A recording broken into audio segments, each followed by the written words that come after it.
Next topic आपका supply of money. Supply of money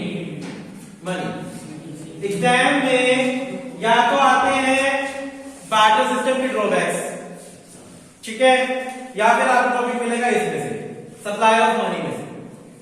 supply of money का मतलब क्या है? Supply of money is a stock concept. It is a stock concept. It refers to total stock of money held by the people of country at a point of time. Suppose करो पूरी country में हम लोग हैं बस, ठीक है, पूरी कंट्री में हम लोग हैं, हमारे पास अभी का मतलब at a point of time, अभी हमारे पास जितना पैसा है, चाहे कैश इन हैंड या कैश एट बैंक, चाहे हमारे पास या हमारा बैंक बैलेंस, पूरी कंट्री में हम सब लोग हैं, हमारे पास अभी जितना पैसा है cash at bank and cash in hand, that is called supply of money. वो क्या कहलाएगी? सप्लाई ऑफ मनी कहलाएगी। Supply of money refers to total stock of money, money का टोटल स्टॉक, मनी का total stock held by the people of country, जितना एक country के लोगों के पास है at a point of time, वो क्या कहलाएगा? सप्लाई ऑफ मनी कहलाएगा, ठीक है। It is important to note that, ये ध्यान रखना, सप्लाई ऑफ मनी में क्या क्या इंक्लूड नहीं होगा? Stock of money held by government, government के पास जो पैसा है वो इंक्लूड नहीं होगा। हमारे बैंकिंग यानी बैंक्स के पास जो पैसा है वो इंक्लूड नहीं होगा। क्यों? बैंक्स के पास जो पैसा है वो हमारा ही है, जब उसको एक बार हमने इंक्लूड कर लिया तो अगेन इंक्लूड नहीं करेंगे, तो डबल काउंटिंग हो जाएगी, ठीक है। गवर्नमेंट के पास जो पैसा है वो इंक्लूड नहीं करेंगे सप्लाई ऑफ मनी में। हमारे देश की बैंकिंग सिस्टम के पास जो पैसा है वो इंक्लूड नहीं करेंगे। क्यों नहीं करते भाई? रीजन भी दिया है, because they are the suppliers of money, क्योंकि वो तो मनी के क्या हैं? सप्लायर्स, ठीक है। And the stock of money held by the suppliers of money is never treated supply of money, और जो मनी के सप्लायर्स होते हैं उनके पास जो पैसा होता है वो कभी भी स्टॉक में इंक्लूड नहीं करते। बात आ गई समझ? What is supply of money? Stock of money held by the people of country at a point of time, ठीक है। किन किन का पैसा इंक्लूड नहीं करते? एक तो गवर्नमेंट का और एक बैंकिंग सिस्टम का। क्यों नहीं करते? Because they are the suppliers of currency, वो हमारी कंट्री में करेंसी के क्या हैं? सप्लायर्स हैं। फोर्थ का नीचे क्वेश्चन दिया आपको, who are the producer of money, money के प्रोड्यूसर्स कौन कौन है? गवर्नमेंट है एक तो, और एक बैंकिंग सिस्टम है। बैंक के अंदर कौन सा बैंक मनी को सप्लाई करता है भाई? RBI, central bank. Central bank को नोट इशू करने का राइट, ठीक है। नेक्स्ट टॉपिक आपका measures of money supply. Measures of money supply, money supply के 4 मेजर्स हैं, M1, M2, M3, M4। आपके सिलेबस में ओनली कौन सा है? M1, ठीक है। इसने एबिलिटी जोन में M2, M3, M4 दिया है, नजर मार लेना, लेकिन सिलेबस में M1 आता। मनी सप्लाई में क्या क्या आएगा? C plus DD plus OD, C plus DD plus OD, ये 3 चीजें आती है मनी सप्लाई के अंदर। M1 के अंदर C plus DD plus OD, C का मतलब करेंसी, DD का मतलब डिमांड डिपॉजिट, OD का मतलब अदर डिपॉजिट। करेंसी, सी से करेंसी, कौन सी currency? Held by the public, जो पब्लिक के पास है। It includes coins as well as paper note, इसमें कॉइन भी आएंगे और पेपर नोट भी आएंगे, ठीक है। डिमांड डिपॉजिट, डिमांड डिपॉजिट क्या होता है भाई? जो पैसा हम लोग मतलब पब्लिक, जो पैसा पब्लिक बैंक में जमा करवाती है और जब भी जरूरत पड़े हम लोग उसको निकाल डिमांड में निकाल, that is demand deposit. Demand deposit वो पैसा होता है जो पब्लिक बैंक में जमा करवाती है और जब भी जरूरत पड़े बैंक से निकलवा, दैट इज डिमांड डिपॉजिट। ठीक है, यानी पब्लिक का पैसा जो उनके घर पे पड़े वो सी में आ गया, पब्लिक का पैसा जो बैंक में पड़े वो डीडी में आ गया। एंड अदर डिपॉजिट में क्या आता है? Demand deposit with RBI of public financial institute. जो पब्लिक फाइनेंशियल इंस्टीट्यूट्स हैं like NABARD, public financial institute का पैसा आरबीआई के पास, ये याद करना पड़ेगा। ओडी में क्या क्या आएगा? पब्लिक फाइनेंशियल इंस्टीट्यूट्स का पैसा किसके पास? आरबीआई के पास। ठीक है, फॉरेन सेंट्रल बैंक का पैसा यानी फॉरेन गवर्नमेंट का पैसा या फॉरेन सेंट्रल बैंक का पैसा आरबीआई के पास। ठीक है, demand deposit of IMF, IMF और वर्ल्ड बैंक का पैसा आरबीआई के पास। ये तीन चीजें आएगी। क्या क्या आएगी अदर डिपॉजिट में? पब्लिक फाइनेंशियल इंस्टीट्यूट का पैसा आरबीआई के पास, पब्लिक फाइनेंशियल इंस्टीट्यूट्स, इसमें नबार्ड आ गया। फॉरेन सेंट्रल बैंक का पैसा आरबीआई के पास और आईएमएफ या वर्ल्ड बैंक का पैसा आरबीआई के पास। ये भी मनी के अंदर क्या होंगे? इंक्लूड होंगे अदर डिपॉजिट में। ठीक है, गवर्नमेंट का डिपॉजिट और हमारे देश के बैंक का डिपॉजिट ये इंक्लूड नहीं होगा। दिखाओ नीचे, deposit of the government of the country with RBI और कंट्री के बैंक का पैसा आरबीआई के पास इंक्लूड नहीं होगा। अदर डिपॉजिट में क्या क्या आया? पब्लिक फाइनेंशियल इंस्टीट्यूट का पैसा आरबीआई के पास, फॉरेन सेंट्रल बैंक का पैसा आरबीआई के पास और आईएमएफ और वर्ल्ड बैंक का पैसा आरबीआई के पास। नीचे आपको क्या दिया है? एक टॉपिक दिया है, net demand deposit and gross demand deposit. Net demand deposit and gross demand deposit क्या है? पढ़िए। Net demand deposit and gross demand deposit with the commercial bank. Gross demand deposit include inter banking claims, inter banking claims, claim of one bank against other. पहले पूरा पढ़ो, समझ आएगा। Net demand deposit do not include inter banking claim. Inter banking claims are not a part of demand deposit of the people. देखिए, एक होता है net deposit, एक होता है ग्रॉस डिपॉजिट। ग्रॉस डिपॉजिट के अंदर इंटर बैंकिंग क्लेम इंक्लूड होगा। इंटर बैंकिंग क्लेम क्या होता है?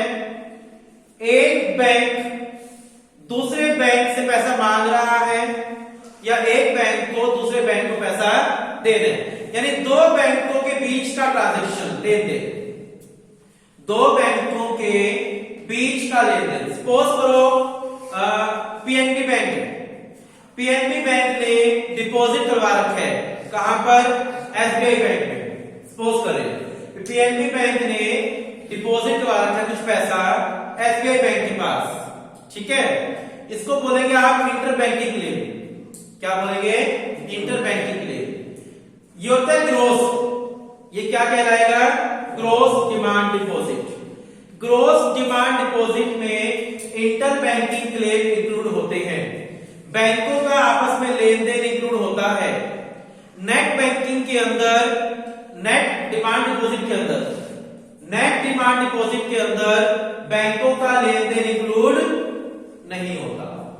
ये बात समझ आ गई? ग्रॉस डिमांड डिपॉजिट में क्या इंक्लूड होगा? Inter banking claim. Inter banking claim क्या होता है? बैंक्स का आपस में लेन देन, ट्रांजैक्शन। और नेट डिमांड डिपॉजिट में इंटर बैंकिंग क्लेम इंक्लूड नहीं होगा। आपको मनी सप्लाई में ग्रॉस डिमांड डिपॉजिट लेना नहीं होता, नेट डिमांड डिपॉजिट लेना होता है, क्योंकि ऊपर अभी हम पढ़ के आए जो बैंक्स की डिपॉजिट होती है वो हम लोग इंक्लूड नहीं करते। जो बैंक्स की डिपॉजिट होती है उन्हें हम मनी सप्लाई में इंक्लूड नहीं करते। तो ग्रोस के अंदर तो इंटर बैंकिंग इंक्लूड है, तो हम लोग मनी सप्लाई में ग्रोस डिमांड डिपॉजिट नहीं लेते। ओनली कौन सा डिमांड डिपॉजिट लेंगे? नेट डिमांड डिपॉजिट लेंगे। आगे बात समझ चलिए। एक होता है टर्म डिपॉजिट और एक होता है डिमांड डिपॉजिट, दोनों में क्या डिफरेंस है? टर्म डिपॉजिट आपने फिक्स डिपॉजिट सुना है, एफडी सुनी है? एफडी को ही बोलते हैं टर्म डिपॉजिट। एक फिक्स टाइम के लिए आपने बैंक में पैसा जमा करवा दिया। सपोज करो आपने 2 इयर्स के लिए बैंक में डिपॉजिट करवा दिया, तो आपको पैसा 2 साल के बाद ही मिलेगा। That is term deposit. और डिमांड डिपॉजिट में क्या होता है कि आप जब मर्जी जाकर बैंक से अपना पैसा निकलवा सकते हैं। जब भी आपको जरूरत हो आप बैंक के पास जाओ और अपना पैसा निकलवा लो। That is demand deposit. Term deposit are not checkable deposit. Checkable deposit क्या होता है भाई? जिसके अगेंस्ट आप चेक इशू कर सको। सपोज करो आपका बैंक में खाता है, अकाउंट आपका, ठीक है? अकाउंट में आपके 1 लाख रुपीज पड़े हैं, ठीक है? 1 लाख रुपीज आपके अकाउंट पड़े सेविंग अकाउंट में।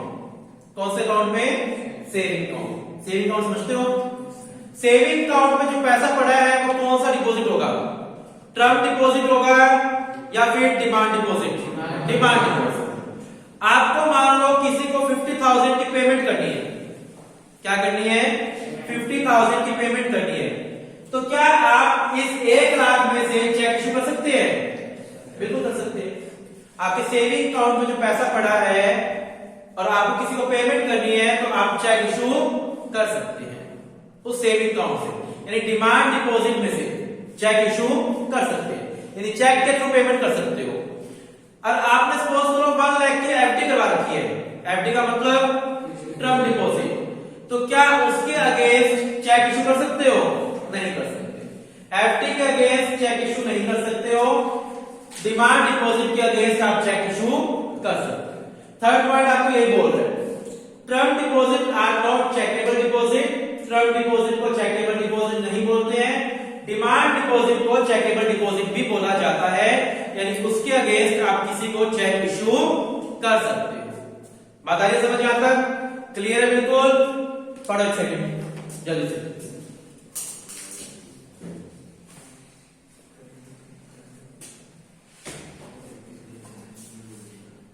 नेक्स्ट टॉपिक आपका क्या है?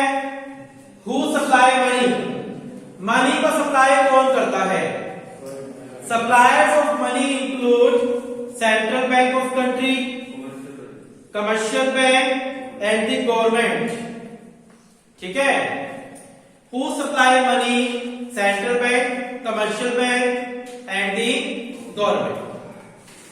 इन India RBI is the principal supplier of money. RBI issue currency on the base of minimum reserve system. RBI issue currency on the base of minimum reserve system.